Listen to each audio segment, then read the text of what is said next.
The morning Kieran Voss walked into Maple and Salt, I was on my third refill of the coffee urn and arguing with myself about whether oat milk was actually better, or if I'd just told myself that so many times I'd started believing it. "You're talking to the urn again," said my coworker Bex, sliding past me with a tray of scones. "I was not," you said out loud. "Okay, but it does froth better." "To the urn." I didn't dignify that with a response.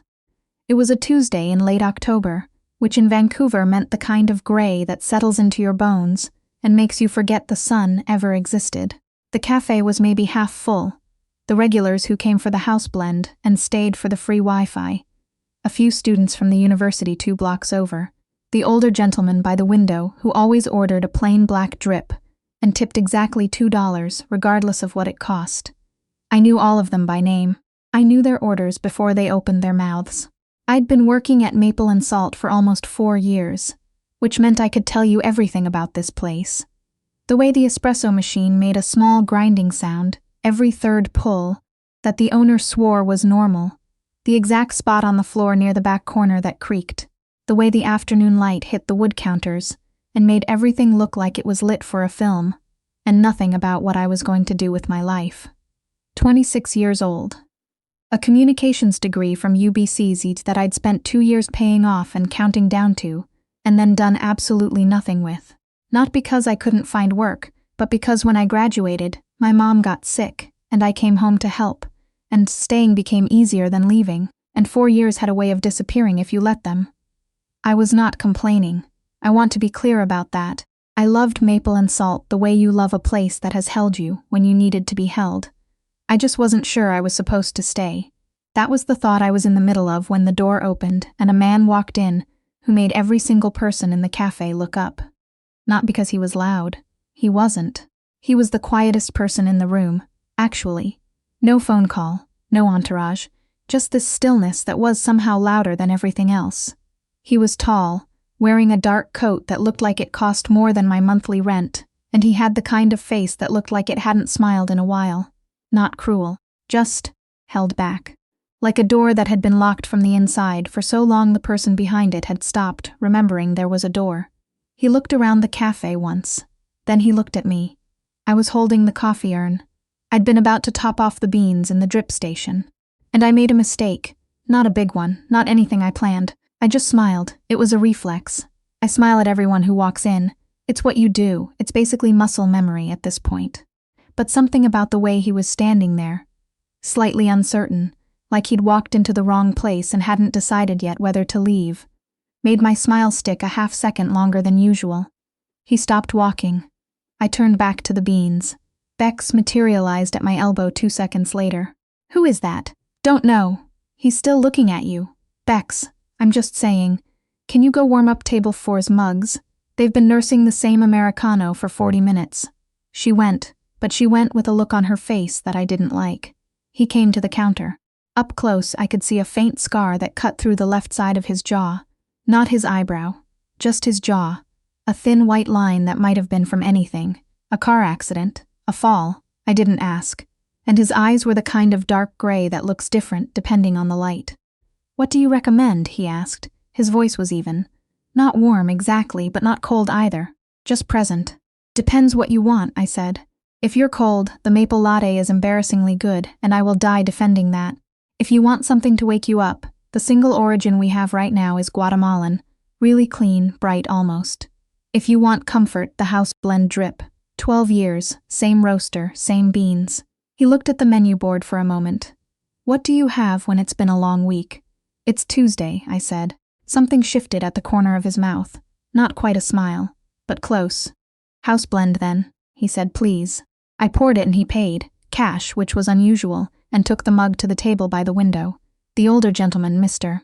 Fitzgerald, looked up from his newspaper, and they exchanged a nod like they'd met before, which surprised me, but I didn't have time to think about it because the door opened again, and the morning rush started in earnest. He was gone by the time it settled. He came back on Thursday. Same time, same coat, same quiet.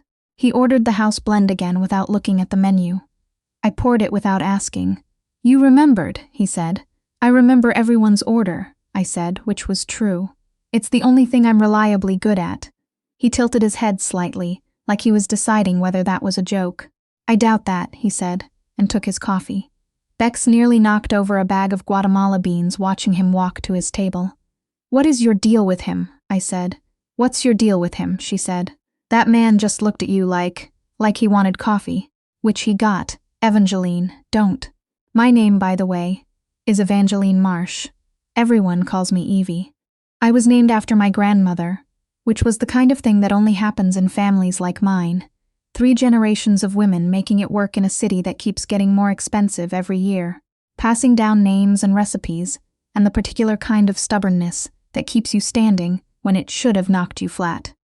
My mom, Diane, had been sick for 2 years before she got better. She was fine now, or fine enough, still doing her physical therapy, still complaining about the parking at the clinic on Canby, but those 2 years had cost us. Not just money, though the money part was significant. We'd burned through her savings and most of mine. The CERB had helped for a while. Her disability payments helped. But the cafe was the thing that had kept me sane, kept me showing up somewhere, with a reason and a purpose and a regular paycheck, even if that paycheck wasn't much. What I didn't know then, what I would find out later, was that the building Maple and Salt was in had just been purchased. His name, according to the business card that ended up on the counter on a Thursday 2 weeks after he first walked in, was Kieran Voss. Voss Capital. I'd heard the name before, not personally, but in the way you hear things in a city, on the radio, in the business section of the province, in conversations at tables that go quiet when the staff walk by. Voss Capital was the company behind 3 of the biggest mixed-use development projects in Metro Vancouver in the last decade. They bought properties, redeveloped them, and sold them at prices that made headlines and displaced communities that had been there for a generation. I was still holding his card when Bex came in from the back. "He left that for you?" "He left it on the counter. Same thing." She looked at the card. Voss Capital. "Oh yeah, Evie! I know!" We were both thinking the same thing. The building. The lease our owner, Greta, had been anxious about all fall. She hadn't told us much, just that negotiations were ongoing, that she had a few more months, that she was confident. But Greta was the kind of woman who said she was confident the way you say it to keep yourself from panicking, and we all knew it. I turned the card over. On the back, in handwriting that was spare and almost architecturally neat, was a single line. "If you'd like coffee sometime when you're not the one making it." I put it in my apron pocket. I told myself I wasn't going to think about it. I thought about it for 6 days. Here is the thing I want to say about Kieran Voss before I tell you what happened next. He was not what I expected. I don't know exactly what I expected. Someone cold, maybe, or slick, the way I'd always imagined people with that kind of money and that kind of reputation. But he wasn't that. He was precise. He was careful with words in a way that made you feel like every one of them cost him something. And he came back to Maple and Salt every Tuesday and Thursday for 3 weeks before I finally said yes to coffee. It was stupid, I knew that. He was potentially the reason my workplace was going to be gutted and turned into a third-wave espresso bar with $14 lats and a QR code menu. I knew what his company did. I'd spent 45 minutes on Google and come out feeling worse than when I started. But he'd looked at me on that first Tuesday like someone who hadn't been looked at in a long time, and I knew what that felt like, and I was 26 and tired, and I said yes. We went to a place on Main Street. "Not fancy," he offered. I declined. We compromised. He was quiet for the first 10 minutes in a way that wasn't uncomfortable, which surprised me. I'd expected the kind of man who filled silence with the sound of his own importance. Instead, he just sat with it. And eventually I asked him how he'd ended up in real estate development, and he looked at his coffee for a long moment before he said, "I was very good at it, and I had reasons to need money quickly. And then by the time I didn't need it anymore, I couldn't figure out how to stop. I didn't know what to say to that." "That's honest," I said. "I'm trying to be," he said. "It's harder than it sounds." His full name was Kieran Voss, and he had grown up in Edmonton, which he described as character building, in the way that things are only character building in retrospect. He had a younger sister he talked about carefully, the way you talk about someone you love when something between you is complicated. He did not talk about his parents at all, and I didn't push. I talked about my mom. I don't know why, I didn't usually, not with people I barely knew. but something about the way he listened made it easy. He didn't offer advice, he didn't try to fix it, he just listened. When we left, he held the door. "Thank you," he said, "for saying yes." "You're welcome," I said. There was a moment where something could have happened and didn't, and we both felt it, and then I walked to the bus stop, and he walked to wherever Kieran Voss walked to, and I stood waiting for the 99 and thought, "This is a bad idea, Evie." I was right. I was also wrong, but I didn't know that yet. He texted 3 days later. I didn't know how he had my number, until I realized I'd written it on the back of a receipt when he'd come in for coffee, and I'd needed to let him know we were out of his order. I had done that. That was a thing I had done. He asked if I wanted Seawall. I said yes. We walked from Cole Harbor to Stanley Park and back, which is almost 8 kilometers. And I don't think either of us noticed. He asked about my degree, and I told him about communications, and he didn't say what most people said, which was some version of "what are you doing at a coffee shop then?" And instead he asked what I'd wanted to do with it, and I told him. I'd thought about nonprofit communications, advocacy work, something that felt like it mattered. He was quiet for a moment. "Why haven't you?" "Life got in the way." "It tends to," he said, "but life gets out of the way eventually. Easy to say when you're not paying down medical bills." He nodded. He didn't apologize, which I respected. He just said, "What would you need to actually start?" Nobody had ever asked me that. Not like that, not practically, not like it was a real question with a real answer. I didn't know what to say. I stumbled through some half-formed version of time, money, a clearer plan, and he listened to all of it without interrupting. And when I was done, he said, "Okay," and we kept walking. I didn't know then what okay meant. The first time I had dinner at his place was 3 weeks after the seawall. He lived in a penthouse in Yaletown that I spent the first 5 minutes of trying not to visibly react to. The view was the whole skyline, the mountains, the water, the kind of view you pay to see on a postcard. I stood at the window for maybe 30 seconds before I made myself turn away, because I didn't want him to see me being impressed. Not because I was too proud to be impressed, but because I didn't want him to think the view was why I was there. He cooked. This was the thing that undid me, if I'm being honest. Not the apartment, not the view, not the way he looked when he wasn't in his suit. It was the fact that he cooked. Nothing fancy. Salmon on the stove, green beans, rice. The kind of dinner that someone makes when they have learned to take care of themselves and mean it. He wore an apron that said Stanley Cup Contender in faded letters and refused to acknowledge it when I looked at it. "It was a gift," he said. "From who?" "My sister. She has good taste." Something moved across his face that I couldn't quite read. Pride, maybe. Or something more complicated than pride. We ate at his kitchen table instead of the dining room, which felt like a choice, like he was trying to make it smaller than it was, trying to make it something normal. I appreciated that. I ate my salmon and told him about Bex and about Mr. Fitzgerald and about the way the afternoon light hit the counter at Maple and Salt, and he listened to all of it with the same attention he gave everything.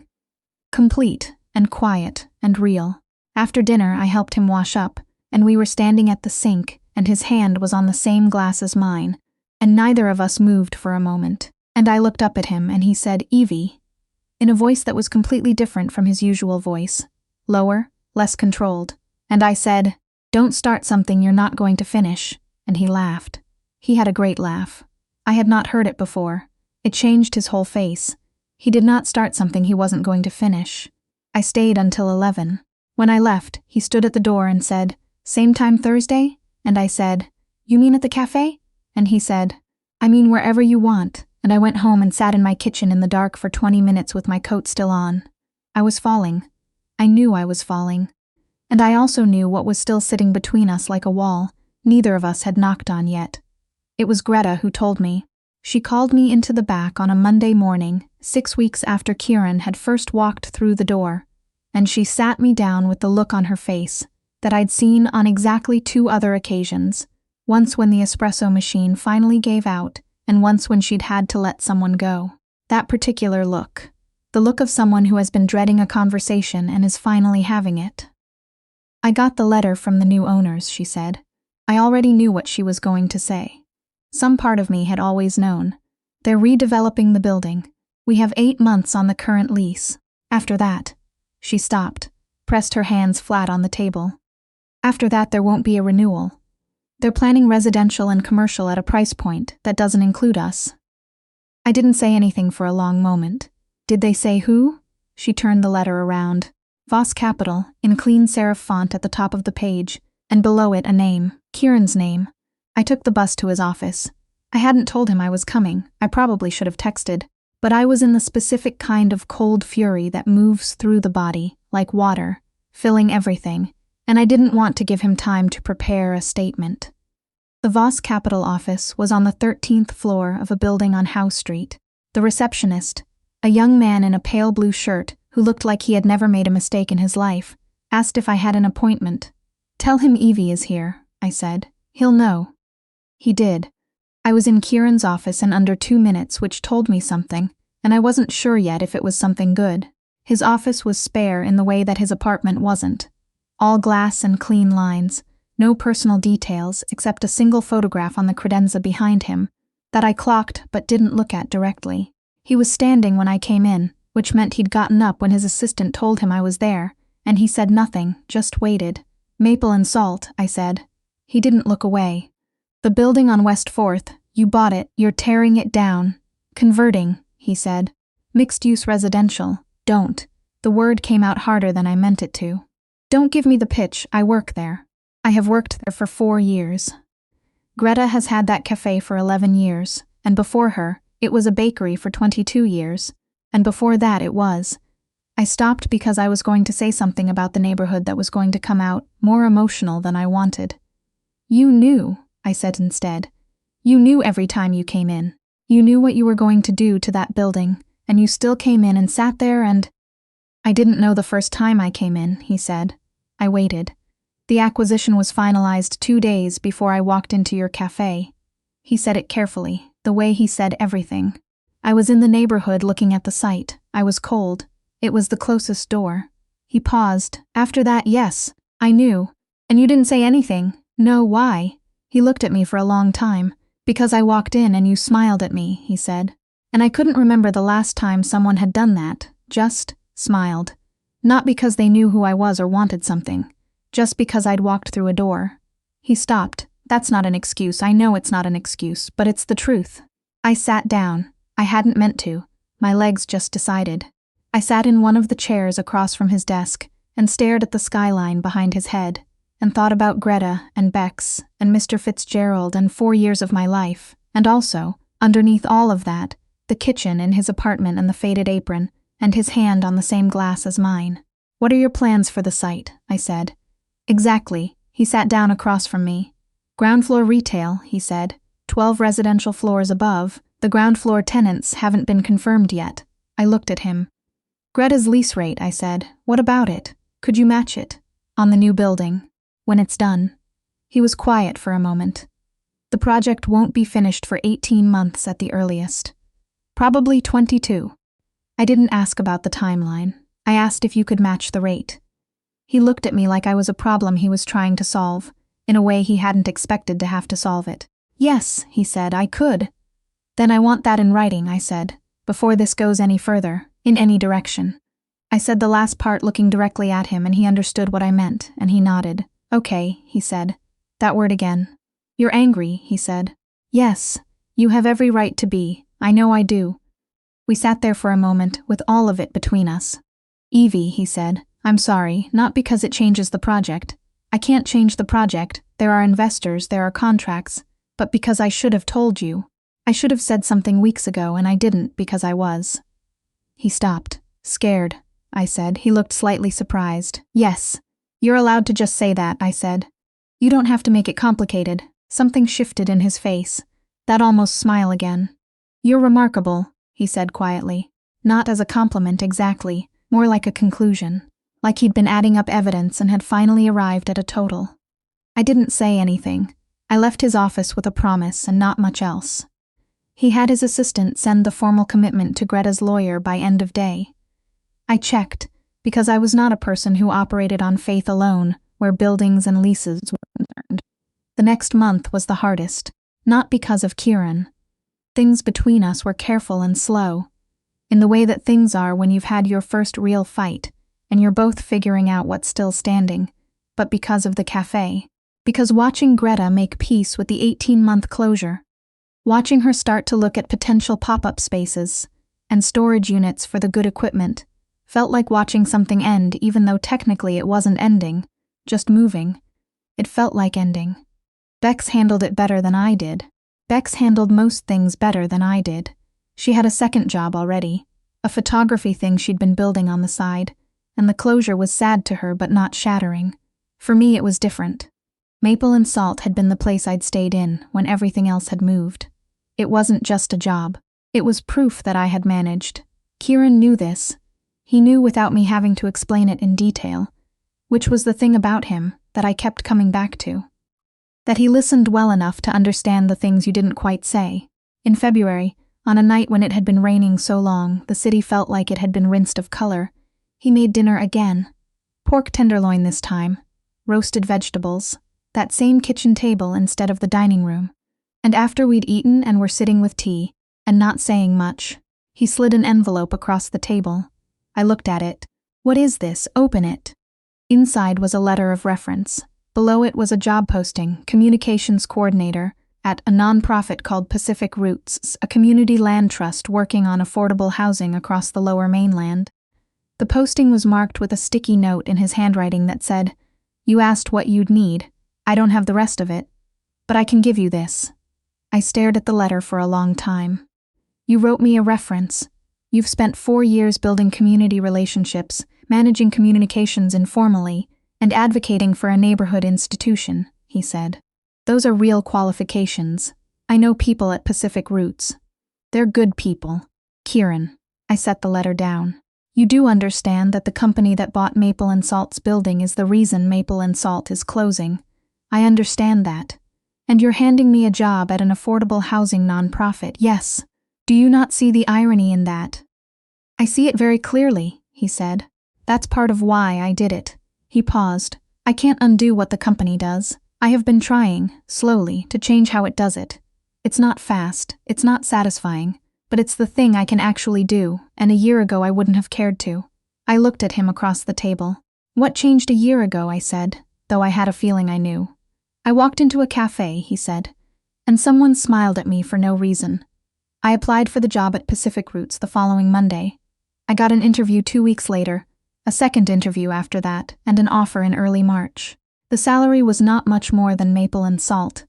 Nonprofits in Vancouver were still nonprofits in Vancouver, but it came with benefits, a bus pass, and work that made me feel like my communications degree was doing something more than collecting dust on a shelf above my bed. I texted Kieran when I got the offer. I got it. He texted back immediately. I know. They emailed me this morning to say thank you for the referral. Then, I'm proud of you, Evie. I sat with that for a while. Here is the thing about loving someone unexpected. It doesn't happen in one moment. It doesn't happen the way it does in the stories, with one kiss, or one grand gesture, or one revelation that rearranges everything. It happens in accumulation, in the small things, in the way he remembered that I took my coffee with 1 sugar and oat milk, even though I'd told him oat milk was embarrassing, in the way he said my name, not Evangeline, which everyone else used when they were serious, but Evie, always Evie, in that quiet voice that had nothing in it except the fact that he meant it, in the fact that when I was stressed he didn't try to fix it, he just sat with me in it, which is so much harder and so much rarer and so much more what I actually needed. He started calling me Birch sometime in March. I have no idea why. Birch, he said one evening when I was reading on his couch. I looked up. Nothing, he said. Just making sure you're there. I put my book down. Why Birch? He thought about it for a moment. You're not flashy. You're not the first tree anyone talks about when they talk about trees. But birch trees can grow in almost anything. Rocky ground, poor soil, cold that would kill something else, and they're beautiful. Just specifically, quietly beautiful. I looked at him for a long moment. That is, I said. The most you have ever said in one go. I've been saving it. I laughed. He smiled. Really smiled, the one that changed his face, and I thought, this is it. This is the thing I was afraid of. And I am in it completely, and I'm not afraid anymore. Maple and Salt held a closing party in April. Greta made it feel like a celebration rather than a wake, which was exactly what we needed.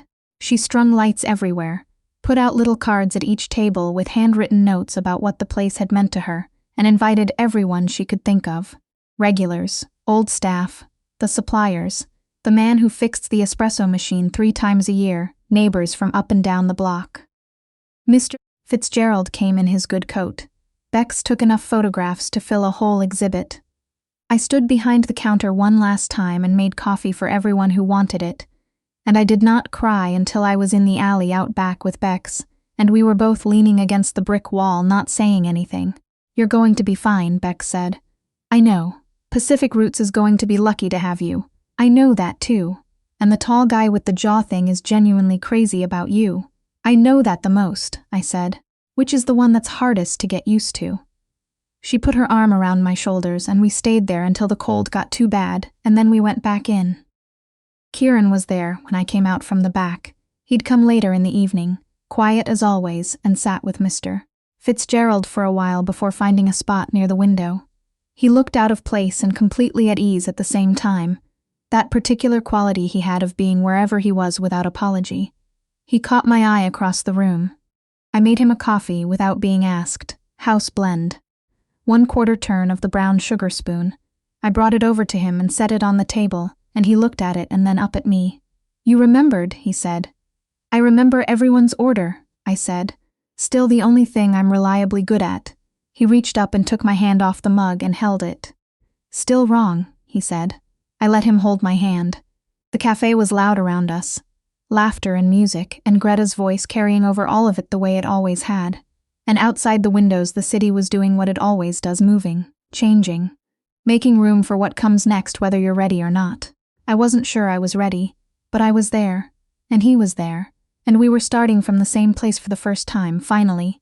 No building between us, no secret, no wall neither of us had knocked on. Just a hand on a mug and a name said quietly, and whatever came next,